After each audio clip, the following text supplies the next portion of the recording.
Usap-usapan ngayon sa social media ang kumakalat na espekulasyon na posibleng matanggal umano si Ayon Perez sa noontime show Night Showtime.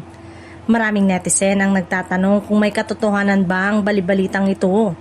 Lalo na't matagal ng bahagi si Ayon ng programa at nakilala na rin bilang isa sa mga regular host nito.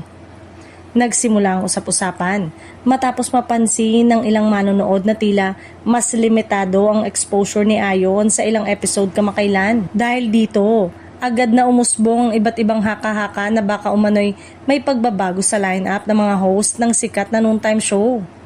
Kasabay nito, marami rin ang nagtatanong kung papayag kaya si Vice Ganda sakaling magkaroon nga ng ganitong desisyon. Kilalang malapit ang dalawa sa isa't isa kaya naman marami ang naniniwalang mahirap para kay Vice na basta lamang mangyari ito nang walang paliwanag. May ilang fans naman ang agad nagtanggol kay Ayon at sinabing malaki na rin ang naitulong nito sa programa. Para sa kanila, unti-unti nang nahasa ang hosting skill nito at nagkaroon na rin siya ng sariling following na sumusuporta sa kanyang presence sa show. Sa kabilang banda, may mga nagsasabing normal lamang ang pagbabawas o pagbabago ng exposure ng host. Depende sa takbo ng segment at pangangailangan ng programa. Wala rin namang opisyal na pahayag mula sa management ng show o mula mismo kay Ayon tungkol sa isyong ito.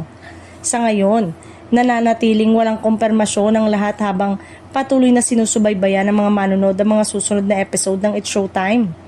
Hanggat walang kumpirmasyon mula sa kampo ng programa, nananatiling palaisipan kung may katotohanan nga ba ang balitang ito o isa lamang itong panibagong intriga na mabilis kumalat online.